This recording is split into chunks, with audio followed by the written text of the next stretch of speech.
उच्यताम्।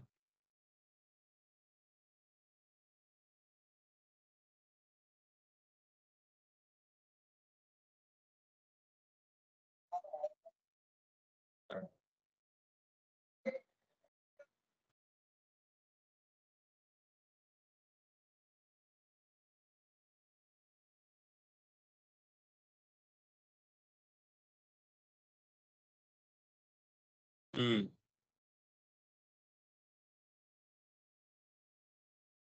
हम्म हाँ हम्म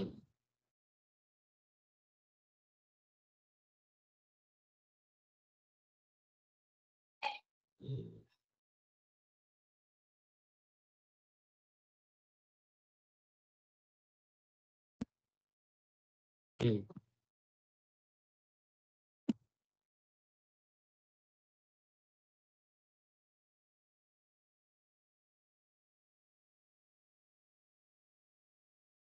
हम्म उच्यताम्। हाँ? न श्रूयते।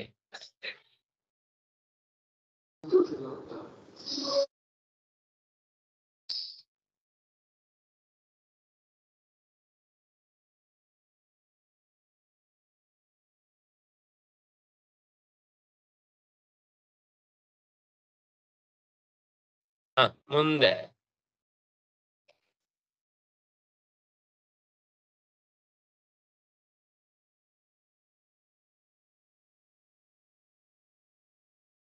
हम्म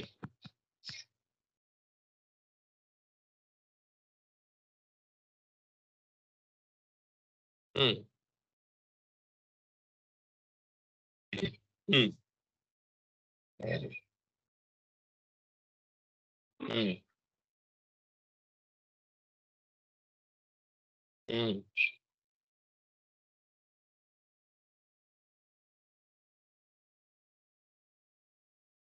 हम्म हम्म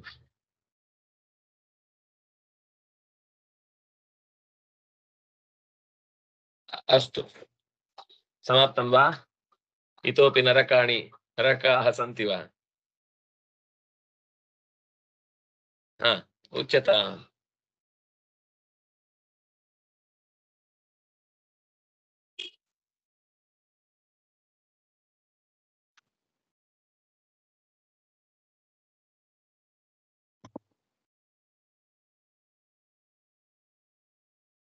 हम्म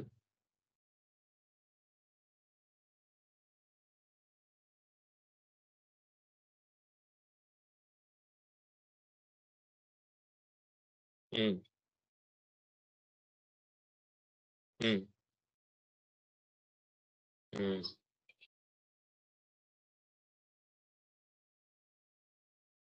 हम्म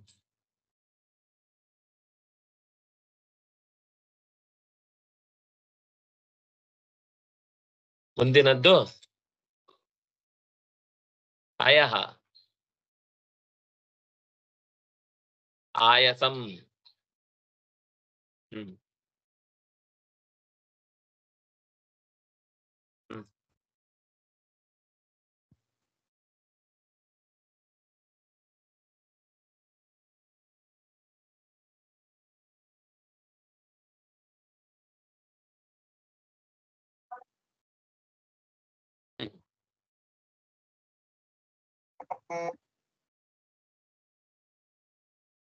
ಹ್ಮ್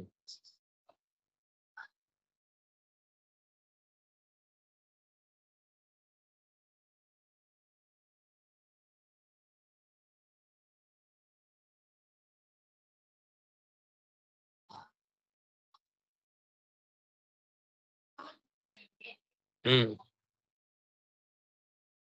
ಹ್ಮ್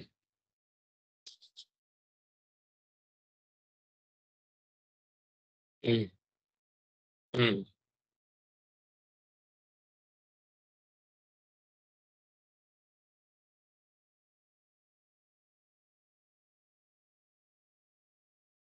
केन लिखितम्?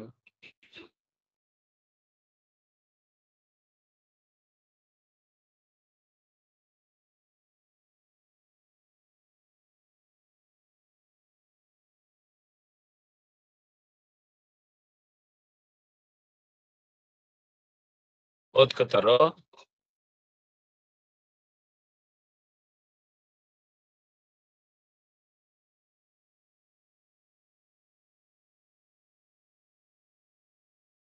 ಹ, ಅಣುವಿಗಿಂತ ಅಣುವಿಗಿಂತ ಅಣುವಿಗಿಂತ ಚಿಕ್ಕವನಾದ ಭಗವಂತ ಕಾಣಿಸ್ಕೊಳ್ತಾನೆ. ಹ, ಅಷ್ಟು. ನಿನ್ನ ಊರು ಯಾವುದು? ಹುಬ್ಳಿನ? ಯಾವ ಊರು? ಯಲ್ಲಾಪುರ. ಎಲ್ಲರ ಪುರವೂ ಅದೇ. ಹ. ಶ್ರೀ ಗುರುಭ್ಯೋ ನಮಃ. ಹರಿ ಓಂ. ಜನ್ಮಾದ್ಯಸ್ಯ ಯತೋನ್ಮಯಾದಿತರತಶ್ಚಾರ್ಥೇಷ್ವಭಿಜ್ಞಸ್ವರಾಟ್ ತೇನೇ ಬ್ರಹ್ಮಹೃದಾ ಯ ಆದಿಕವಯೇ ಮುಹ್ಯಂತಿ ಯಂ ಸೂರಯಃ ತೇಜೋ ವಾರಿಮೃತಾಂ ಯಥಾ ವಿನಿಮಯೋ ಯತ್ರ ತ್ರಿಸರ್ಗೋ ಮೃಷಾ ಧಾಮ್ನಾ ಸ್ವೇನ ಸದಾ ನಿರಸ್ತಕುಹಕಂ ಸತ್ಯಂ ಪರಂ ಧೀಮಹಿ.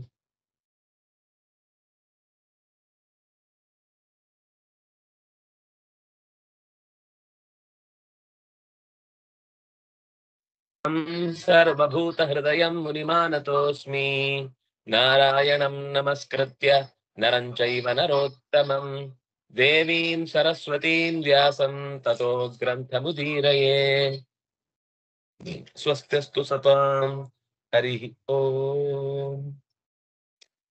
ಹರೇ ರಾಮ. ಅಥ ಷಷ್ಠಸ್ಕಂಧಃ ಪ್ರಥಮೋऽಧ್ಯಾಯಃ.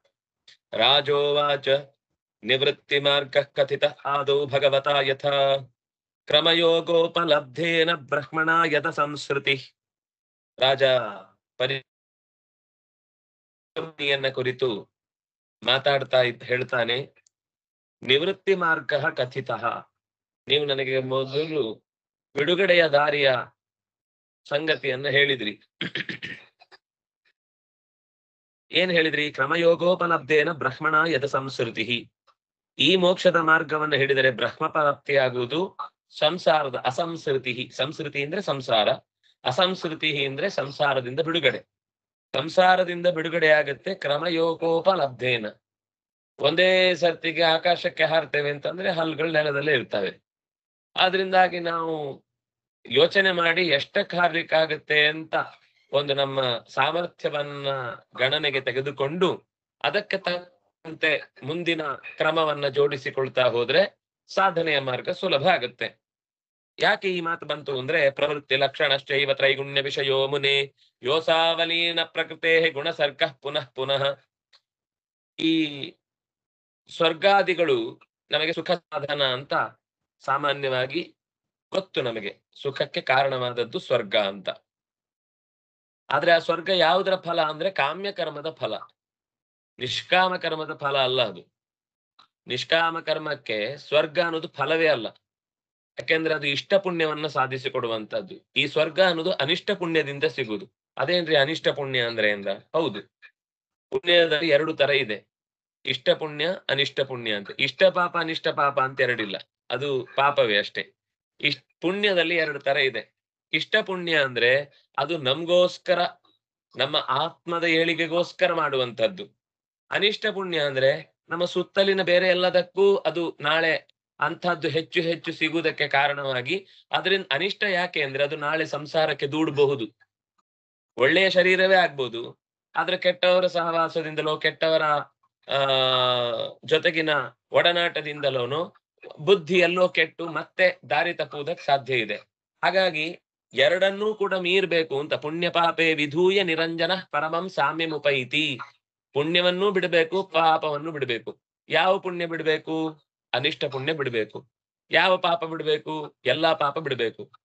ಹಾಗಾಗಿ ಕಾಮ್ಯ ಕರ್ಮವನ್ನು ಕೂಡ ನೀವು ಹಿಂದೆ ನಿರೂಪಣೆ ಮಾಡಿದ್ದೀರಿ, ಸ್ವರ್ಗಾದಿ ಕಾರಣವಾದದ್ದು.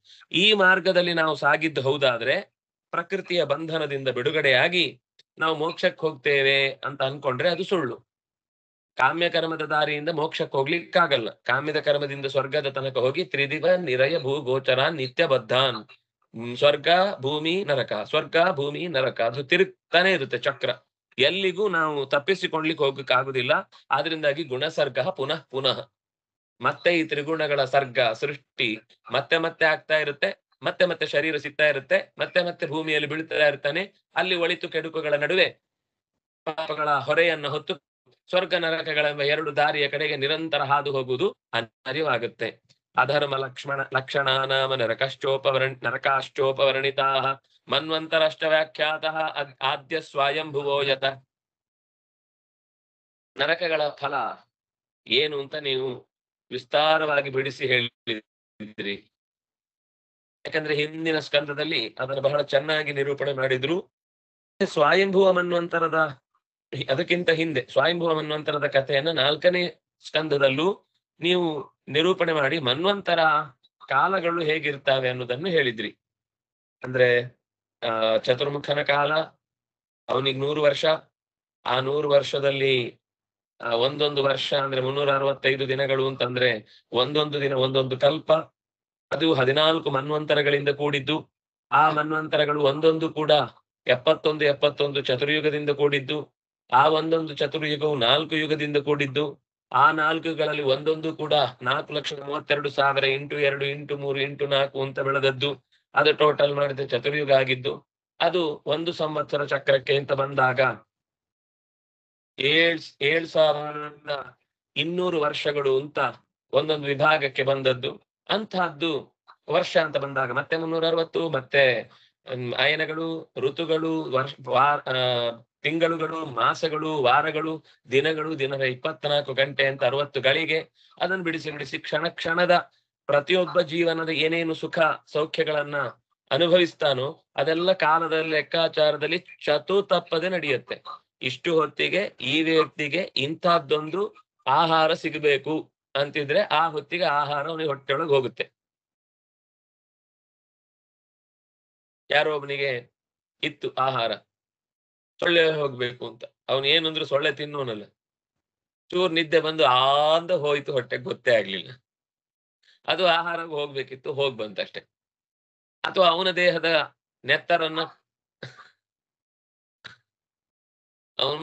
ನೆತ್ತರನ್ನ ಅದು ಕುಡಿಬೇಕಿರುತ್ತೆ. ಅವನಿಗೆ ಅದು ಕೈ ಮೇಲೆ ಕೂತು ಕುಡಿದು ಹೋಗೋ ತನಕ ಗೊತ್ತಾಗ್ಲಿಲ್ಲ. ಹೋದ್ಮೇಲೆ ಯಾಕೋ ಉರಿತಾ ಇದೆ ಅಂತ ಅನ್ಸಿದಾಗ ಅದ್ರ ಆಹಾರ ತೆಗೆದೋಯ್ತು. ಅದೇ ಅಪ್ಪಚ್ಚಿ ಆಗುವ ಕಾಲ ಇದ್ರೆ ಚೂರ್ ಕೂತ ತಕ್ಷಣ ಯಾಕೋ ಮುಲ ಅಂತಾಯ್ತು, ಸುಮ್ನೆ ಹಿಂಗ್ ಹೊಡೆದ, ಅದನ್ನ ನೋಡ್ಲೂ ಇಲ್ಲ. ಅದು ಆನಂದದ ಮೈ ಮತ್ತ ಮರೆತು ಕುಡಿದು ಖುಷಿಯಾಗಿ ತೇಲ್ತಾ ಇರುವಷ್ಟೊತ್ತಿಗೆ ಒಂದೇ ಸರ್ತಿ ಪೂರ ತೇಲ್ಕೊಂಡೋಯ್ತು ಪ್ರಾಣ ಸಮೇತ. ಹಾಗಾಗಿ ಕಾಲದ ಲೆಕ್ಕಾಚಾರ ಅನ್ನೋದು ನಮ್ಮ ಕೈಗೆ ಸಿಗುವಂಥದ್ದಲ್ಲ ಅನ್ನೋದನ್ನ ನೀನು ತಿಳಿಸಿದ್ದಿ. ಪ್ರಿಯವ್ರತ ಉತ್ತಾನಪಾದರ ಚರಿತ್ರೆ, ಅವರ ಚರಿತ್ರೆಯಿಂದಲೇನೆ ನಮಗೆ ಈ ಪ್ರಪಂಚದಲ್ಲಿರುವಂತಹ ದ್ವೀಪಗಳು, ಆ ಒಂದೊಂದು ದ್ವೀಪದಲ್ಲೂ ಇರುವಂತಹ ವರ್ಷಗಳು, ಆ ವರ್ಷಕ್ಕೆ ಸಂಬಂಧಪಟ್ಟಂತಹ 7 ಕುಲಪರ್ವತಗಳು, 7 ನದಿಗಳು, ಆಮೇಲೆ ಅದಕ್ಕೆ ಸಂಬಂಧಪಟ್ಟಂತಹ ದೇವತೆಗಳು ಅಥವಾ ಋಷಿಗಳು, ಅಲ್ಲಿ ತಪಸ್ಸು ಮಾಡಿದಾಗ ಅವರು ಉಪಾಸನೆ ಮಾಡುವ ಭಗವದ್ ರೂಪಗಳು, ಇದೆಲ್ಲವನ್ನು ನೀವು ಬಿಡಿಸಿ ಹೇಳಿದ್ರಿ. ಹೀಗೆ ನೀವಿಷ್ಟು ವಿಸ್ತಾರವಾಗಿ ಬಿಡಿಸಿ ಹೇಳಿದಾಗ ಭಗವಂತನ ಆ ಎತ್ತರ, ಅವನ ಲಕ್ಷಣ, ಅವನು ಮಾಡುವಂತಹ ಕಾರ್ಯದಲ್ಲಿರುವಂತಹ ಪರ್ಫೆಕ್ಷನ್, ಇದು ನಾವು ಊಹೆ ಮಾಡ್ಲಿಕ್ಕೂ ಸಾಧ್ಯ ಇಲ್ಲದೆ ಇರುವಂತಹದ್ದು. ಕೇವಲ ನಮ್ಮ ಸಣ್ಣ ಪುಟ್ಟ ಕಾರ್ಯದ ವ್ಯವಸ್ಥೆ ಅಲ್ಲ, ಇಡೀ ಜಗತ್ತಿನ ಇಷ್ಟು ಜೀವಜಾತಗಳು ಕೂಡ ಆಕಾಶದಲ್ಲಿ ಏನ್ ತೇಲ್ತಾ ಇದೆ, ಅದು ಕೋಟಿ ಕೋಟಿ ಸಂಖ್ಯೆಯಲ್ಲಿದೆ. ಆದ್ರೆ ಒಂದಕ್ಕೊಂದು ಘರ್ಷಣೆಯಾಗಿ ಪುಡಿಯಾಗಿ ನಷ್ಟವಾಗಿ ಹೋಗುವ ವ್ಯವಧಾನ ಇಲ್ಲ. ಅದು ನಷ್ಟವಾಗುವ ಸಮಯ ಬಂದಾಗ ಪುಡಿಯಾಗತ್ತೆ. ಆದ್ರೆ ಅದಕ್ಕಿಂತ ಮುಂಚೆ ಅಂತ ಕೋಟಿ ಕೋಟಿ ಗ್ಯಾಲಕ್ಸಿಗಳ ನಡುವೆಯೂ ಇರುವ ಒಂದು ಅಂತರ, ಅವುಗಳ ಓಡಾಟ, ಅವುಗಳ ಕಕ್ಷೆಯಲ್ಲಿ ಕೂಡುವಿಕೆ, ಅದರಿಂದಾಗಿ ಉಳಿದ ಅಲ್ಲಲ್ಲಿ ಇರಬೇಕಾದ ಜೀವರಾಶಿಗಳ ವ್ಯವಸ್ಥೆ, ಅದಕ್ಕೆ ಬೇಕಿರುವಂತಹ ಕ್ರಮಗಳು, ಕರ್ಮಗಳ ವ್ಯವಸ್ಥೆ, ಅವರ ಯೋಗ್ಯತೆ, ಅವರ ಸ್ವಭಾವ, ಅವರ ಕಾಲ, ಇದೆಲ್ಲವನ್ನು ಗಮನಿಸಿ ಇಷ್ಟು ನಡೆಸ್ತಾ ಇರುವುದನ್ನ ನೀವು ವರ್ಣಿಸಿದಾಗ ಭಗವಂತನ ಸ್ವರೂಪ ಎಷ್ಟು ದೊಡ್ಡದು ಅಂತ ಗೊತ್ತಾಗುತ್ತೆ. ಇಂತಹ ವ್ಯಕ್ತಿ ಅತ್ಯಂತ ಗುಣವಂತನಾಗಿ ಜ್ಯೋತಿರ್ಮಂಡಲಗಳ ನಡುವೆ ಬೆಸೆಯುವಂತಹ ಅನಂತ ಶಕ್ತಿ ಪರಿಪೂರ್ಣನಾದವನ ಬಗ್ಗೆ ನೀವು ಎಷ್ಟು ಹೇಳಿದ್ರು ಕಮ್ಮಿನೇ. ನಮ್ಗೆ ತಲೆಗೆ ತೋಚಿದಷ್ಟು ವಿಷಯ ಅವನ ವಿಸ್ತಾರ ಆಗ್ತಾನೆ ಹೋಗುತ್ತೆ. ನಮ್ಗೆ ತಲೆ ದೊಡ್ಡದಾಗೆ ಅವನ ಚಿಂತನೆ ದೊಡ್ಡದಾಗುತ್ತೆ. ನನ್ ತಲೆ ಚಿಕ್ಕದಿದ್ರೆ ಅಷ್ಟರಲ್ಲೇ ಎಷ್ಟಪ್ಪ ಅದೇ ಅನ್ಸುತ್ತೆ ಅಂತ ತಲೆ ಚಚ್ಕೊಳ್ಳಿಕ್ ಶುರುವಾಗುತ್ತೆ. ಆದ್ರಿಂದ ನಿಧಾನವಾಗಿ ಮತ್ತೆ ಮತ್ತೆ ಯೋಚಿಸಿದ್ರು ಅದು ಹೊಸ್ತೇ ಆಗಿರುತ್ತೆ. ಅದುನೇಹ ಮಹಾಭಾಗ ಯಥೈವ ನರಕಾನ್ನರ ನಾನುಗ್ರಯಾತನ ನೇಯಾತ್ ತನ್ಮೇ ವ್ಯಾಖ್ಯಾತು ಮರಹಸಿ. ನನಗೆ ದೊಡ್ಡ ಪ್ರಶ್ನೆ ಏನ್ ಗೊತ್ತಾ, ನೀವು ನರಕಗಳ ಯಾತನೆ ಇಷ್ಟು ಲಿಸ್ಟ್ ಕೊಟ್ರಲ್ಲ, ಇದು ಮಾತ್ರ ಯಾಕೋ ತುಂಬಾ ಜಾಸ್ತಿ ಆಯ್ತು. ಇನ್ನ ಏನ್ ಮಾಡಿದ್ರು ಒಂದಲ್ಲ ಒಂದರಲ್ಲಿ ಲಕ್ಕಿ ಡಿಪ್ಪಲ್ಲಿ ಬೋನಸ್ ಬಂದೇ ಬರುತ್ತೆ ಅನ್ನುವ ಹಾಗೆ ಒಂದಲ್ಲ ಒಂದು ನರಕದಲ್ಲಿ ನಮ್ಗೆ ಫಿಕ್ಸ್ ಅಂತ ಅನ್ನುವ ಹಾಗೆ ಇದೆ ವ್ಯವಸ್ಥೆ ಅಲ್ಲಿ ಹೇಳಿದ್ ನೋಡಿದ್ರೆ. ಇದರಿಂದ ಪಾರಾಗುವುದು ಹೇಗೆ, ಇದರಿಂದ ಹೊರಗೆ ಬರುವುದು ಹೇಗೆ?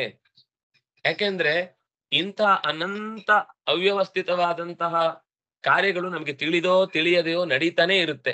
ಇದರಿಂದ ಪಾರಾಗುವುದಕ್ಕೆ ನಮ್ಮ ಹತ್ರ ಏನ್ ಶಕ್ತಿ ಇದೆ ಅಂತ ವ್ಯಾಖ್ಯಾತು ಮರಹಸಿ, ನೀನ್ ಅದನ್ನು ಹೇಳಬೇಕು ಅಂತ ಕೇಳ್ತಾರೆ. ಆಗ ಶುಕ್ರಾಚಾರ್ಯರು ನಚೇದಿ ಹೈವಾತಿ ಅಪಚಿತಿಂ ಯಥಾಂ ಹಸಃ ಕೃತಸ್ಯ ಕುರ್ಯಾನ್ ಮನ ಉಕ್ತಿ ಪಾಣಿಭಿ ಧ್ರುವಂ ಸವೈ ಪ್ರೇತ್ಯ ನರಕಾನುಪೈತಿ ಯೇ ಕೀರ್ತಿತಾ ಮೇ ಭಗವತ್ತಿಗ್ಮಯಾತನಾಃ. ಮನಸ್ಸು ಮಾತು ಕೈಕಾಲುಗಳಿಂದ ಮನುಷ್ಯನಿಂದ ನಡೆಯುವ ತಪ್ಪುಗಳಿಗೆ ಪಾಪಗಳಿಗೆ ಅವನು ಅಲ್ಲಲ್ಲಿಯೇ ತಾನೇ ಆ ತಪ್ಪನ್ನು ಅರಿತು ಪ್ರಾಯಶ್ಚಿತ್ತ ಮಾಡಿಕೊಳ್ಳದೆ ಇದ್ದಾಗ ಮಾತ್ರ ಸತ್ತ ನಂತರ ನಿಶ್ಚಯವಾಗಿ ಅದನ್ನು ತಪ್ಪಿಸಿಕೊಳ್ಳಿ ಪ್ರಯತ್ನಿಸಿ ಅವನು ಮಹಾನರಕದ ಒಲೆಯಲ್ಲಿ ಬಿದ್ದು ದಾರುಣವಾದ ಯಾತನಾಮಯವಾದ ಶರೀರದಲ್ಲಿ ಬಿದ್ದು ಒದ್ದಾಡ್ತಾನೆ. ಅದಕ್ಕೆ ನಾನು ನರಕದ ವರ್ಣನೆ ಮಾಡಿದ್ದು. ತಪ್ಪುಗಳಿಗೆ ತಾವೇ ಶಿಕ್ಷೆಯೊಡ್ಡಿಕೊಂಡು ಅದರ ಮೂಲಕ ಪ್ರಾಯಶ್ಚಿತ್ತ ಮಾಡಿಕೊಂಡು ಮುಂದುವರೆದದ್ದು ಹೌದಾ ಆದ್ರೆ ಅವರಿಗೆ ಅಂತಹ ನರಕಗಳ ಘೋರ ಚಿಂತನೆಗಳ ವರ್ಣನೆ ಪುರೈವಾಶ್ವಿಹ ಪಾಪಕ ನಿಷ್ಕೃತವು ಯತೇತ ಮೃತ್ಯೋರ ವಿಪದ್ಯದಾತ್.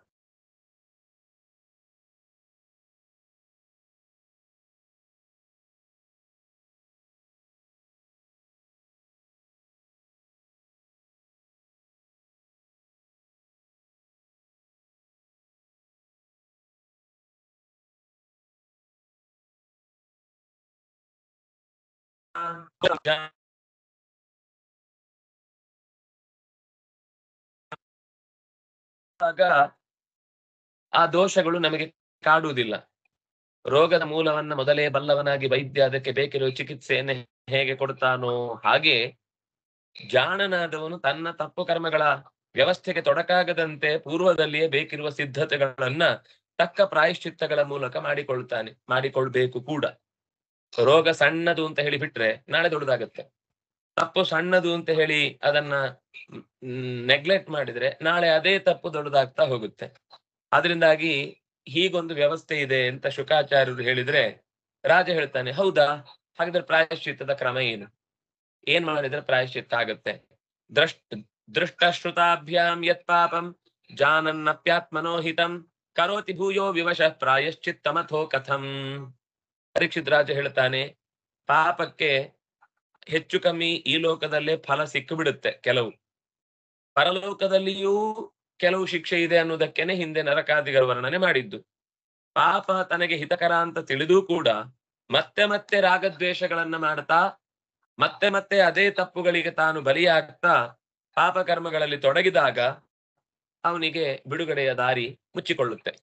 ಆದ್ರೆ ತಪ್ಪಾದ್ರೂ ಅಯ್ಯೋ ತಪ್ಪಾಯ್ತು, ಇದು ಇನ್ನು ಮುಂದೆ ನನ್ನಿಂದ ಆಗಬಾರದು, ಇದಕ್ಕೆ ಏನಾದ್ರೂ ಪ್ರಾಯಶ್ಚಿತ್ತ ಮಾಡಿಕೊಳ್ಬೇಕು ಅಂತ ಯೋಚಿಸಿ ಶಾಸ್ತ್ರದಲ್ಲಿ ಹೇಳಿದ ರೀತಿಯಲ್ಲಿ ವಿಧಿಸಿದ ಮಾತುಗಳನ್ನು ಅನುಸರಿಸಿ ನಡೆದ ಅಂತ ಆದ್ರೆ ಅವನು ತಿರುಗಿ ಆ ಪಾಪದಿಂದ ಪಾರಾಗ್ತಾನೆ. ಆದ್ರೆ ಪ್ರಾಯಶ್ಚಿತ್ತ ಮಾಡಿದ ನಂತರವೂ ಮತ್ತೆ ಮತ್ತೆ ಅದೇ ತಪ್ಪು ಮಾಡುದಾದ್ರೆ ಪ್ರಾಯಶ್ಚಿತ್ತ ಮಾಡುದು, ಕನ್ಫೆಸ್ ಮಾಡುದು, ಪಶ್ಚಾತ್ತಾಪ ಪಡುದು, ತಪ್ಪು ಮಾಡುದು, ಮತ್ತೆ ಕನ್ಫೆಸ್ ಮಾಡುದು, ಹೀಗೆ ಇಷ್ಟರಲ್ಲೇ ಮುಗಿದು ಹೋದ್ರೆ ಅದು ಪರಿಹಾರ ಆಗುದೇ ಇಲ್ಲ.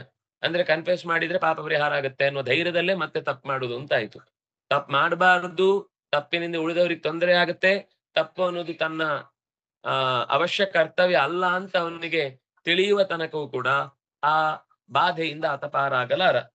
ಕ್ವಚಿನ್ ನಿವರ್ತತೆ ಭದ್ರಾತ್ ಕ್ವಚಿಚ್ಚರತಿ ತತ್ಪುನಃ ಪ್ರಾಯಶ್ಚಿತ್ತ ಮಥೋಪಾರ್ಥಂ ಮನ್ಯೇ ಕುಂಜರ ಶೌಚವತ್. ಹೀಗೆ ಪ್ರಾಯಶ್ಚಿತ್ತ ಮಾಡುದು, ಪಾಪ ಮಾಡುದು, ಪ್ರಾಯಶ್ಚಿತ್ತ ಮಾಡುದು, ಪಾಪ ಮಾಡುದು. ಒಂದ್ ತಪ್ಪಾಯ್ತು, ಅದಕ್ಕೊಂದು ಪ್ರಾಯಶ್ಚಿತ್ತ, ಆ ಪ್ರಾಯಶ್ಚಿತ್ತ ಮುಗೀತು, ಮತ್ತೆ ಧೈರ್ಯವಾಗಿ ತಪ್ಪು ಮಾಡುದು. ಇದೇ ತರ ನಡೀತಾ ಇದೆ ಅಂದ್ರೆ ಆನೆ ಹೋಗಿ ಸರೋವರದಲ್ಲಿ ಸ್ನಾನ ಮಾಡುತ್ತೆ, ಸ್ನಾನ ಮಾಡಿ ಬಂದು ಮೇಲೆ ಬಂದು ಪೂರ್ತಿ ತೆಗೆದು ಮತ್ತೆ ಹೀಗೆ ಬೆನ್ ಮೇಲೆ ಎಲ್ಲ ಮಣ್ಣು ಹಾಕೊಳ್ಳುತ್ತೆ. ಕುಂಜರ ಶೌಚವತ್, ಆನೆ ಸ್ನಾನ ಮಾಡಿದಾಗ ಆಯ್ತಲ್ಲ, ಮತ್ತೆ ನೀರಿಗಿಳಿಯತ್ತೆ, ಮತ್ತೆ ಮೈ ಕೈ ಎಲ್ಲ ಗಿಜಿ ಬಿಜಿ ಅಂತ ಒಂದಿಷ್ಟು ಕ್ಲೀನ್ ಮಾಡ್ಕೊಳ್ಳುತ್ತೆ, ಮತ್ತೆ ಮೇಲ್ ಬರುತ್ತೆ, ಮತ್ತೆ ಮಣ್ಣು ತಗೊಂಡು ಬೆನ್ನಿಗೆ ಹಾಕೊಳ್ಳುತ್ತೆ. ಅದ್ರ ಸ್ವಭಾವ ಹಾಗೆ. ಅದಕ್ಕೆ ಏನ್ ಸಿಕ್ಕಿದ್ರು ಪೂರ್ತಿ ಬೆನ್ ಮೇಲೆ ಹಾಕೊಂಡ್ಬಿಡುದು. ಹಾಗೆ ಕುಂಜರ ಶೌಚ ಆಯ್ತಲ್ವಾ, ಮನುಷ್ಯ ಪಾಪ ಮಾಡುದು ಪ್ರಾಯಶ್ಚಿತ್ತ ಮಾಡುದು, ಪಾಪ ಮಾಡುದು ಪ್ರಾಯಶ್ಚಿತ್ತ ಮಾಡುದು, ಪಾಪ ಮಾಡುದು ಗುಟ್ಟಾಗಿ ಪ್ರಾರ್ಥನಾ ಕೋಣೆಯಲ್ಲಿ ಕನ್ಫೆಸ್ ಮಾಡುದು. ಇಷ್ಟೇ ಮಾಡಿದ್ರೆ ಕಥೆ ಏನು ಅಂತ ಪ್ರಶ್ನೆ. ಅದಕ್ಕೆ ಶುಕಾಚಾರ್ಯರು ಹೇಳ್ತಾರೆ, ಹರಿನಾಮ ಒಂದೇ ಸಕಲ ಪಾಪಗಳಿಗೂ ಪ್ರಾಯಶ್ಚಿತ್ತ. ಕಲಿಯುಗದಲ್ಲಿ ಹರಿನಾಮವನೆನೆದರೆ ಕುಲಕೋಟಿಗಳು ಧರಿಸುವವು ಅಂತ ಒಂದು ದಾಸ ಸಾಹಿತ್ಯದಲ್ಲಿ ಒಂದು ಪದ್ಯ ಇದೆ. ಏನೇ ವ್ಯಾಸರು ಹೇಳ್ತಾರೆ, ಕಲಿ ಸಂಸ್ಮರಣಂ ಹರವು ಕಲವು ಹರಿ ಸಂಕೀರ್ತನಂ ಪರಂ ಅಂತ.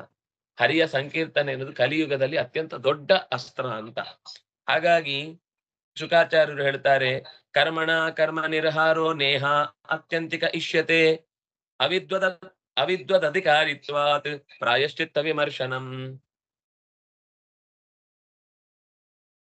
ಒಂದು ಕರ್ಮ ಮಾಡಿ ಅದರ ಪ್ರಾಯಶ್ಚಿತ್ತಕ್ಕೆ ಇನ್ನೊಂದು ಕರ್ಮ ಮಾಡುವಾಗ ಆ ಪ್ರಾಯಶ್ಚಿತ್ತದ ಕರ್ಮದಲ್ಲೇ ಲೋಪದೋಷಗಳಿದ್ರೆ ಏನಾಗುತ್ತೆ ಹೇಳಿ, ಮತ್ತಷ್ಟು ಕರ್ಮಗಳಿಗೆ ಕಾರಣ ಆಗುತ್ತೆ.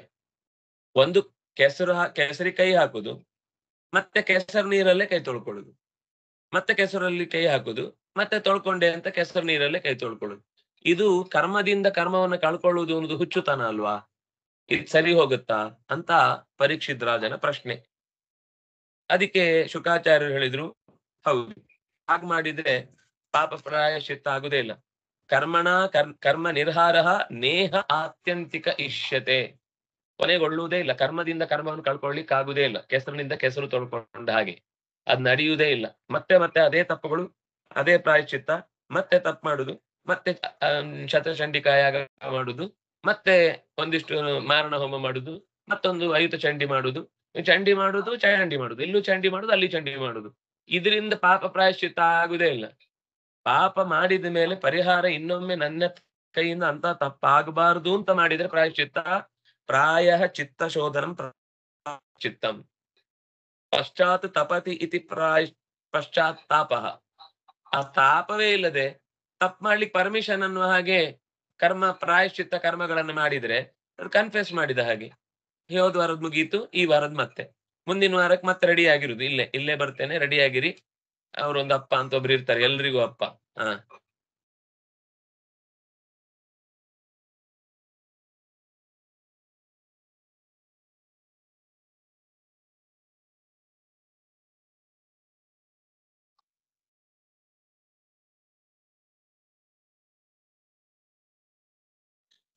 ಯಾವಾಗ ಪಶ್ಚಾತ್ ತಾಪ ಇಲ್ಲದೆ ಗಂಗೆಯಲ್ಲಿ ಮುಳುಗಿದ್ರು ಕೂಡ ಪಾಪ ಪರಿಹಾರ ಆಗುದಿಲ್ಲ. ಅವಳು ಕೂಡ ಸೇರಿಸ್ಕೊಳ್ಳುವುದೇ ಇಲ್ಲ. ಸುಮ್ನೆ ಮುಳುಗಿ ಕಾಗೆ ಸ್ನಾನ ಮಾಡ್ದಂಗೆ ಮೀನು ಸ್ನಾನ ಮಾಡುತ್ತೆ, ಕಾಗೆನೂ ಸ್ನಾನ ಮಾಡುತ್ತೆ, ಅವುಗಳಿಗೆಲ್ಲ ಪಾಪ ಪರಿಹಾರ ಆಗುತ್ತೆ. ಅವುಗಳಿಗೆ ಪ್ರಜ್ಞೆನೇ ಇಲ್ಲ.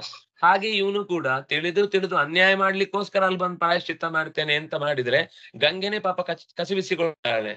ಅಯ್ಯೋ, ಇಂಥವರೆಲ್ಲ ಬಂದ್ ಫೋಟೋ ತೆಗಿಲಿಕ್ಕೋಸ್ಕರ ಇಲ್ಲಿ ಬಂದ್ ಸ್ನಾನ ಮಾಡಿ ಹೋಗ್ತಾರಲ್ಲ ನನ್ನ ಹೆಸರು ಹಾಳು ಮಾಡ್ಲಿಕ್ಕೆ ಅಂತ. ಆದ್ರಿಂದಾಗಿ ಯಾರೆಲ್ಲ ಗಂಗೆಯಲ್ಲಿ ಮುಳುಗಿದ್ರೆ ದೇಶದ ಬಡತನ ಹೋಗುತ್ತಾ, ಪಾಪ ಎಲ್ಲ ಪರಿಷ್ಠಿತ ಆಗತ್ತಾ ಅಂತ ಹೇಳಿದವರೆಲ್ಲ ಅವರ ಮುತ್ತಜ್ಜರು ಎಲ್ರು ಬಂದು ಇಲ್ಲಿ ಸ್ನಾನ ಮಾಡಿಯೇ ಹೋದವರು. ಅದು ಹೋಗ್ಲಿಲ್ಲ, ಆದ್ರಿಂದಾಗಿ ಇಂಥ ಪಾಪಿಗಳು ಹುಟ್ಟುಕೊಂಡು ಈಗ್ಲೂ ಇನ್ನೂ ಮುಂದುವರಿತಾ ಇರುವುದು. ಪಾಪ ಹೋಗ್ಲಿಲ್ಲ ಅನ್ನೋದಕ್ಕೆ ಸಾಕ್ಷಿ ಅದೆಲ್ಲ. ಆದ್ರಿಂದ ಗಂಗೆಯಲ್ಲಿ ಸ್ನಾನ ಮಾಡುವಾಗ ಏನ್ ಎಚ್ಚರ ಇರಬೇಕು? ಹೀನ ಗುಣಗಳ ಹಿಂಗದೆ ಗಂಗೆಯ ಸ್ನಾನವ ಮಾಡಿದರೇನು ಫಲ? ನನ್ನಲ್ಲಿರುವ ಹೀನ ಗುಣಗಳು ಹೋಗ್ಲಿ ತಾಯಿ ಅಂತ ಕೇಳಿ ನಾವು ದೇವರ ಹತ್ರ ಪ್ರಾರ್ಥನೆ ಮಾಡಿ ಗಂಗೆಯಲ್ಲಿ ಮುಳುಗು ಹಾಕಬೇಕು. ಹಾಗೆ ಮುಳುಗು ಹಾಕಿದಾಗ ಮನಃಶುದ್ಧಿ ಆಯ್ತು ಅಂದ್ರೆ ಮತ್ತೆ ಅಂತ ತಪ್ಪು ಮಾಡ್ಲಿಕ್ಕೆ ಮನಸ್ಸು ಬರಲ್ಲ. ಆಗ್ಲೇ ಅದಕ್ಕೆ ಕುಂಜರ ಶೌಚ ಅಂತ ಹೇಳಿದ್ದು. ಸ್ನಾನ ಮಾಡಿ ಆನೆ ಮೇಲ್ ಬಂದ್ ಮತ್ ಮೈ ಮೇಲ್ ಮಣ್ಣು ಹಾಕೊಳ್ಳುತ್ತೆ. ಇದು ಹಂಗೆ, ಅದಕ್ಕೆ ಸ್ನಾನ ಅಂತಾರ? ಅದು ಸ್ನಾನ ಮಾಡಿ ಉಪಯೋಗ ಇಲ್ಲ ಅಂತ.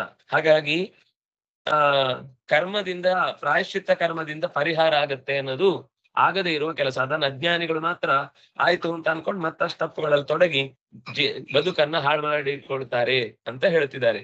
ನಾಷ್ಟತಃ ಪತ್ಯಮೇವಾನ್ನಂ ವ್ಯಾಧಯೋಭಿಭವಂತಿ ಏವಂ ನಿಯಮಕೃತ್ ರಾಜನ್ ಶನೀಕ್ಷೇಮಾಯ ಕಲ್ಪತೆ.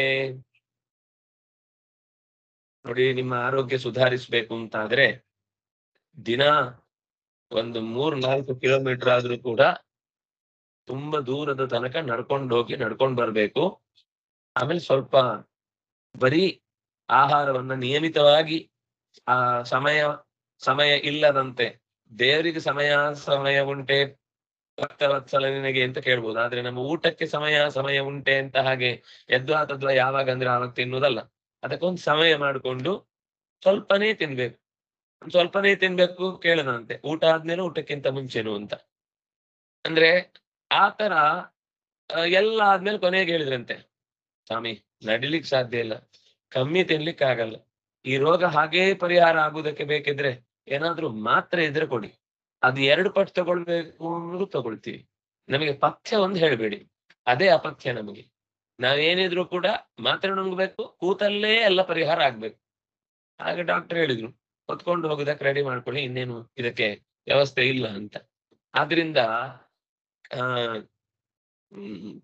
ಪರೀಕ್ಷಿತ್ ರಾಜನಿಗೆ ಹೇಳ್ತಾರೆ ಶುಕಾಚಾರ್ಯರು, ನಾಶ್ನತ ಪಥ್ಯಮೇವ ಅನ್ನಂ, ನಿಷಿದ್ಧ ಕರ್ಮ ಮಾಡದೆ ವಿಹಿತ ಕರ್ಮವನ್ನೇ ಮಾಡ್ತಾ ಇದ್ದಾಗ ಪಾಪಗಳಿಗೆ ಪ್ರಾಯಶ್ಚಿತ್ತ ಆಗುತ್ತೆ. ಅಸಂಬದ್ಧ ಕರ್ಮಗಳನ್ನು ಬೇರೆ ಮಾಡ್ತಾನೆ, ಆಮೇಲೆ ಏನೋ ಪರಿಹಾರಕ್ಕೆ ಅಂತ ಪ್ರಾಯಶ್ಚಿತ್ತ ಮಾಡಿಕೊಂಡ್ರೆ ಅದು ವ್ಯರ್ಥ. ಹೇಗೆ ಅಂದ್ರೆ, ಪಥ್ಯವಾದ ಆಹಾರವನ್ನೇ ಸೇವಿಸಿದ್ರೆ ಮಾತ್ರ ರೋಗದಿಂದ ಆಕ್ರಮಣ ಆಗಲ್ಲ. ಡಾಕ್ಟರ್ ಹೇಳಿರ್ತಾರೆ ಈ ಆಹಾರ ಸೇವಿ ಆಗಲ್ಲ, ತುಂಬಾ ನೀವು ಫ್ರಿಜ್ ಅಲ್ಲಿ ಇಟ್ಟ ಪದಾರ್ಥ ತಿನ್ಬೇಡಿ, ಅಥವಾ ತುಂಬಾ ನಾರು ಇಲ್ಲದ ತುಂಬಾ ಜಿಗುಟಾದ ಪದಾರ್ಥಗಳನ್ನು ತಿನ್ಬೇಡಿ. ಅವನು ಅದನ್ನೇ ಯಾವಾಗ್ಲೂ ತಿಂತಾ ಇರ್ತಾನೆ, ಆಮೇಲೆ ರೋಗ ಪರಿಹಾರ ಆಗ್ಬೇಕು ಮಾತ್ರ ಕೊಡಿ ಅಂತಾನೆ. ಯಾವತ್ತೂ ಕೂಡ ಪಥ್ಯದ ಜೊತೆಗೆ ಆರೋಗ್ಯ ಸೂತ್ರಗಳ ಜೊತೆಗೆ ಮದ್ದು ತಗೊಂಡ್ರೆ ಅದು ಪರಿಹಾರ ಆಗುತ್ತೆ. ನಮ್ಗೆ ಪಥ್ಯ ಇಲ್ಲದೆ, ಪೂರ್ವ ವಿಹಿತ ಕರ್ಮಾನುಷ್ಠಾನದ ಪ್ರಜ್ಞೆ ಇಲ್ಲದೆ ಎಷ್ಟೇ ಪ್ರಾಯಶ್ಚಿತ್ತ ಕರ್ಮ ಮಾಡಿದ್ರು ಕೂಡ ಅದು ವ್ಯರ್ಥ. ನಿತ್ಯದ ಅನುಷ್ಠಾನ ಮಾಡ್ಬೇಕಾದ ಪ್ರಾರ್ಥನೆ ಮಾಡಲ್ಲ, ದೀಪ ಹಚ್ಚಲ್ಲ, ಅಪ್ಪ ಮನೆಗೆ ನಮಸ್ಕಾರ ಇಲ್ಲ, ಕುಲದೇವರಿಗೆ ಗೌರವ ಇಲ್ಲ, ಕುಲಗುರುಗಳಿಗೆ ಎಚ್ಚರವೇ ಇಲ್ಲ, ಆದ್ರೆ ಪ್ರಾಯಶ್ಚಿತ್ತ ಶತಚಂಡಿ. ಅದು ಚಂಡಿ ಕಟ್ಟಿಗೆ ಹಾಕಿದಾಗ ಹೊಗೆ ಹೇಳುತ್ತಲ್ಲ, ಹಾಗಾಗುತ್ತೆ. ಏನು ಅದರಿಂದ ಲಾಭ ಇಲ್ಲ. ಚಂಡಿ ಅಂದ್ರೆ ಒದ್ದೆ ಅಂತ ಅರ್ಥ. ಒದ್ದೆ ಕಟ್ಟಿಗೆ ಹಾಕಿದ್ರೆ ಏನಾಗುತ್ತೆ, ಎಲ್ಲ ಹೊಗೆ ಹೇಳುತ್ತೆ. ಅದು ಇದ್ದವರಿಗೆಲ್ಲ ಇನ್ನಷ್ಟು ಕೆಮ್ಮು ಜಾಸ್ತಿ ಆಗಿ ಎಲ್ಲ ಹೋಮದ ಶಾಲೆಯಿಂದಲೇ ಓಡೋಗ್ತಾರೆ. ಅಲ್ಲಿ ಕೊನೆಗೆ ಪ್ರಧಾನ ಪುರೋಹಿತರು ಅಂತ ಒಬ್ಬರಿಗೆ ಅನಿವಾರ್ಯವಾಗಿ ದೀಕ್ಷೆ ಕೊಟ್ಟು ಕೂಡಿಸಿದ್ರಿಂದ ಅವರೊಂದು ಹೊಗೆ ಕುಡಿಯುವ ಕಾರ್ಯಕ್ರಮದಲ್ಲಿ ಸಿದ್ಧಹಸ್ತರಾಗಿ ಬಿಟ್ಟಿರ್ತಾರೆ. ಈಗ್ಲೇ ಇನ್ನೂ ಚೂರು ಕುಡಿಯಿರಿ ಅಂತ ಬಿಟ್ಟು ಹೋಗ್ತಾರೆ. ಎಲ್ಲ ತಮಾಷೆ ಮಾಡುತ್ತೆ ಬ್ರಾಹ್ಮಣ. ಅಗ್ನಿಮುಗ್ಧಾಹ ಧೂಮತಾಂತಾಹ ಸ್ವಮ್ಲೋಕಂ ಗಣಯಂತಿತೆ ಅಂತ. ಅಗ್ನಿಯನ್ನು ನೋಡಿ ಬಹಳ ಖುಷಿ ಪಡುವವರು, ಆದ್ರೆ ಅಗ್ನಿ ಕಾಣುವುದಿಲ್ಲ ಅಂತ ಇಣಿಕೆ ನೋಡ್ತಾರೆ, ಹೊಗೆ ಕುಡಿತಾರೆ. ಅವರು ಒಂದು ಹೋಮದ ಶಾಲೆಗೆ ಒಂದು ಚಂದದ ಕಿಟಿಕಿನೂ ಮಾಡ್ಕೊಳ್ಳಲ್ಲ, ಬರೀ ಕರ್ಮ ಕರ್ಮ ಕರ್ಮ ಅಂತ ಹೇಳಿ ಕರ್ಮಠರಾಗಿ, ಕರ್ಮಠ ಅಂದ್ರೆ 0 ಅಂತ ಅರ್ಥ. ಕರ್ಮಠರ ಆದ್ರೆ ಆ ಕರ್ಮದ ಫಲ ಠ ಅಂದ್ರೆ 0 ಅಂತ ಅರ್ಥ. ಅಂತ ಕರ್ಮಠರಾಗಬಾರ್ದು, ಕರ್ಮದಿಂದ ನಿಜವಾಗಿ ಏನು ಗುಣ ಇದೆ ಅದನ್ನ ಸ್ವೀಕರಿಸಲಿಕ್ಕೆ ಬೇಕಿರುವ ಎಚ್ಚರ ಬೇಕು ಅಂತ ಹೀಗೆ ಎಚ್ಚರಿಸ್ತಾರೆ. ತಪಸಾ ಬ್ರಹ್ಮಚರ್ಯೇಣ ಶಮೇನ ಚ ದಮೇನ ಚ ತ್ಯಾಗೇನ ಸತ್ಯ ಶೌಚಾಭ್ಯಾಂ ನಿಯಮೇನ ಯಮೇನ ಚ ದೇಹವಾ ಬುದ್ಧಿಜಂ ಧೀರ ಧರ್ಮಜ್ಞ ಶ್ರದ್ಧೆಯಾನ್ವಿತಾಃ ಕ್ಷಪಯಂತ್ಯಘಂ ಮಹದಪಿ ವೇಣುಗುಲ್ಮಮಿವಾನಲಃ. ಜ್ಞಾನಿಗಳಿಗೆ ಪ್ರಾಯಶ್ಚಿತ್ತದ ಅನುಷ್ಠಾನ ಬೇಕೇ ಆಗುದಿಲ್ಲ, ಯಾಕೆಂದ್ರೆ ನಿತ್ಯದ ಅನುಷ್ಠಾನವೇ ಅವರಿಗೆ ಬೇಕಾದಷ್ಟಾಗುತ್ತೆ. ಆದ್ರೆ ಲೋಕದಲ್ಲಿ ಉಳಿದವರಿಗೆ ಕೆಲವೊಂದು ಸರ್ತಿ ಪ್ರಜ್ಞೆ ಹುಟ್ಟಿಸುವುದಕ್ಕೋಸ್ಕರ ಆ ಕಾರ್ಯದಲ್ಲಿ ಅವರು ತೊಡಗ್ತಾರೆ. ಆದ್ರೆ ವ್ಯಕ್ತಿಗತವಾಗಿ ಅವರಿಗೆ ಅಂತಹ ಕಾರ್ಯ ಪಾಪ ಪ್ರಾಯಶ್ಚಿತ್ತಕ್ಕಾಗಿ ಬೇಕಾಗುವುದು ಅಂತ ಇಲ್ಲವೇ ಇಲ್ಲ. ಅವರು ನಿರಂತರ ಶಾಸ್ತ್ರಾಧ್ಯಯನ, ಭಗವಂತನಲ್ಲಿ ನಿಷ್ಠೆ, ಬ್ರಹ್ಮಚರ್ಯ, ಇಂದ್ರಿಯಗಳ ನಿಗ್ರಹ, ಬೇಡವಾದ ಅಭಿಮಾನಗಳ ತ್ಯಾಗ, ಪ್ರಾಮಾಣಿಕತೆ, ಶುಚಿಯಾಗಿರುವುದು, ನಿಯಮಗಳ ಆಚರಣೆ, ಈ 9 ಸಾಧನಗಳು ಯಾರಿಗಿರ್ತಾವೋ ಅದರ ಜೊತೆಗೆ ಹರಿಸ್ಮರಣೆ ಅಂತ ಒಂದಿದ್ರೆ ತ್ರಿಕರಣಜನ್ಯವಾದ ಮಹಾಪಾಪಗಳ ರಾಶಿಯನ್ನು ಕೂಡ ಕಿತ್ತೊಗೆದು, ಬುಡವನ್ನ ಅಂದ್ರೆ ಕೊಳೆ ಇರುವುದ ರೋಗ ಹತ್ತಿದ ಬುಡವನ್ನೇ ಕಿತ್ತು ತೆಗೆದು ನೀರೋಗವನ್ನಾಗಿಸಿ ಮರ ಚಂದ ಅರಳಿ ನಿಲ್ಲುವಂತೆ ಹೇಗೆ ಕೃಷಿ ವಿಜ್ಞಾನದಲ್ಲಿ ಮಾಡ್ತಾರೋ ಹಾಗೆ ಅವನ ಹೃದಯದ ಬೇರಿನಲ್ಲಿ ಅಂಟಿಕೊಂಡಿರುವ ಕತ್ತಲೆಯ ಕೊಳೆಯನ್ನೇ ಕತ್ತರಿಸಿ ಅವನ ಅರಳುದಾವರೆಯ ಹೃದಯ ಕಮಲಕ್ಕೆ ಬೇಕಿರುವಂತಹ ಬೆಳಕನ್ನ ಅದು ಚೆಲ್ಲತ್ತೆ. ಆಗ ಅದು ಹೇಗೆ ಅಂದ್ರೆ, ಪಾಪವನ್ನ ಹೇಗೆ ಕಳಿಯತ್ತೆ ಅಂದ್ರೆ, ಬಿದಿರಿನ ಮೇಳೆಗೆ ಒಂದು ಸಣ್ಣ ಕಿಡಿ ಬಿದ್ದಾಗ ಕ್ಷಣ ಮಾತ್ರದಲ್ಲಿ ಬಿದಿರ ಮೇಳೆ ಎಲ್ಲ ಸುಟ್ಟು ಭಸ್ಮವಾಗುವುದು, ಹಾಗೆ ಭಗವನ್ನಾಮ ಸಂಕೀರ್ತನೆ ಅನ್ನುವುದರ ಬೆಳಕು ಕಿಡಿ ಅದು ಈ ಪಾಪದ ಬಿದಿರಿನ ಮೇಳೆಯ ನಡುವೆ ಬಿದ್ರೆ ಕ್ಷಣ ಮಾತ್ರದಲ್ಲಿ ಸುಟ್ಟು ಭಸ್ಮವಾಗಿ ಅದರ ಒಳಗಿನಿಂದ ಅಕ್ಕಿ ಸಿಗುತ್ತೆ. ಆಮೇಲೆ ಅತ್ಯಂತ ಬೇಯಿಸಿದ ಒಳ್ಳೆ ರುಚಿಕರವಾದ ಅಕ್ಕಿ ಸಿಗುತ್ತೆ. ಹಾಗೆ ಮನಸ್ಸಿನಲ್ಲಿ ಕತ್ತಲೆ ಕೊಳೆ ಹೊರಟು ಹೋದ್ರೆ ಅಲ್ಲಿ ಅತ್ಯಂತ ಸುಖವಾದ ಉಣ್ಣುವುದಕ್ಕೆ ಬೇಕಿರುವ ಅಕ್ಕಿ ಸಿಗುವ ಹಾಗೆ ಇಲ್ಲಿ ಅವನಿಗೆ ಜೀವನದ ಸೌಖ್ಯ ಅಂತನ್ನುವಂತಹ ಫಲ ಸಿಗುತ್ತೆ. ಆದ್ರಿಂದ ಸಾಧನೆ ಮಾಡ್ಲಿಕ್ಕೆ ಬೇಕಿರುವಂತಹದ್ದು ಭಗವಂತನ ಪ್ರಜ್ಞೆ, ಭಗವಂತನ ನಾಮಸ್ಮರಣೆಯ ನೈರಂತರ್ಯ ಅನ್ನೋದನ್ನ ಹೇಳುತ್ತಾರೆ. ಕೇಚಿತ್ ಕೇವಲಯ ಭಕ್ತ್ಯಾ ವಾಸುದೇವ ಪರಾಯಣಾ ಅಘಂ ದುನ್ವಂತಿಕಾಸ್ನೇನ ನೀಹಾರಮಿವ ಭಾಸ್ಕರ. ಯಮನಿಯಮ ಈ ಯೋಗದ ಧ್ಯಾನದ ಪ್ರಕ್ರಿಯೆಗಳಿಗೆಲ್ಲ ಹೆಚ್ಚು ಕೆಲವರು ತಲೆ ಕೆಡಿಸ್ಕೊಳ್ಳುವುದಿಲ್ಲ. ನಿರಂತರ ಯಾವುದೇ ಕೆಲಸದಲ್ಲೂ ವಾಸುದೇವನೇ ಶರಣು, ವಾಸುದೇವ ಸರ್ವಮಿತಿ ಸಮಹಾತ್ಮ ಸುದುರ್ಲಭ ಅಂತ ಹೇಳಿದ ಹಾಗೆ ದುರ್ಲಭವಾದಂತಹ ವಾಸುದೇವನೇ ಎಲ್ಲೆಡೆ ಇದ್ದಾನೆ ಅನ್ನುವ ಭರವಸೆಯಿಂದಲೇ ಭಗವಂತನನ್ನ ಪ್ರೀತಿಸುತ್ತಲೇ ಎಲ್ಲ ಕರ್ಮಗಳನ್ನು ಮಾಡ್ತಾರೆ ಅಂತಂದಾಗ, ಸೂರ್ಯ ಬಂದಾಗ ಹೇಗೆ ಮಂಜು ತಾನಾಗಿಯೇ ಕರಗಿ ನೀರಾಗಿ ಮರೆಯಾಗುತ್ತೋ ಹಾಗೆ ಅವರ ಒಳಗಿನ ಕೊಳೆಯೂ ಕೂಡ ಕತ್ತರಿಸಿ ಏನೂ ಇಲ್ಲದಂತೆ ಹೊಸ ಬೆಳೆಯನ್ನು ತೆಗೆಯುವುದಕ್ಕೆ ಬೇಕಿರುವ ಫಲವತ್ತಾದ ನೆಲ. ಹೀಗೆ ಪ್ರಾಯಶ್ಚಿತ್ತಾನುಷ್ಠಾನದ ಅಗತ್ಯ ಒಬ್ಬ ಜ್ಞಾನಿಯಾದವನಿಗೆ ಬೇಕಾಗುವುದಿಲ್ಲ. ಸಾಮಾನ್ಯನಿಗೆ ಮಾತ್ರ ಆ ಪಾಪವನ್ನು ಕಳ್ಕೊಳ್ಳಿಕ್ಕೆ ನಿರಂತರ ಭಗವಂತನ ಚಿಂತನೆ ಇಲ್ಲದೆ ಇರುವುದರಿಂದ ಆ ಒದ್ದಾಟಕ್ಕೆ ಅವನಿಗೆ ಗುರಿಯಾಗಿ ಪ್ರಾಯಶ್ಚಿತ್ತ ಮಾಡ್ತಾನೆ ಅನ್ನುವಲ್ಲಿಗೆ ಇವತ್ತಿನ ಈ ಚಿಂತನೆಯನ್ನು ಮುಗಿಸೋಣ.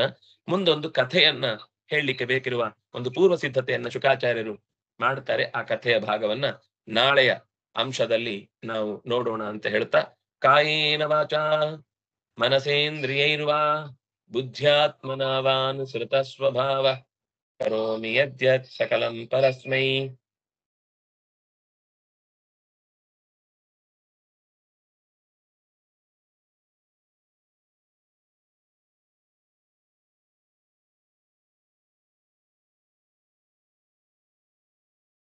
ತಸ್ಮೈ ಸುಭದ್ರಶ್ರವಸೇ ನಮೋ.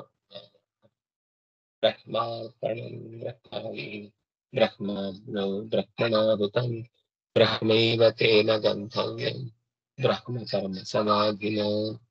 ಸರ್ವೇ ಭವಂತು ಸುಖಿನಃ, ಸರ್ವೇ ಸಂತು ನಿರಾಮಯಾಃ, ಸರ್ವೇ ಭದ್ರಾಣಿ ಪಶ್ಯಂತು. ಧರ್ಮಸ್ಯ ವಿಜಯೋ ಭೂಯಾತ್ ಅಧರ್ಮಸ್ಯ ಪರಾಭವಃ. ಸದ್ಭಾವನಾ ಪ್ರಾಣಧೃತ ಭೂಯಾತ್ ವಿಶ್ವಸ್ಯ ಮಂಗಲಂ. 15 ಶ್ಲೋಕ ಆಯ್ತು. 16ನೇ ಶ್ಲೋಕದಿಂದ ನಾಳೆ ನೋಡುವೆ. ಶ್ರೀ ಹರಿಪ್ರಿಯತಾಂ ಶ್ರೀಕೃಷ್ಣ ಅರ್ಪಣಮಸ್ತು.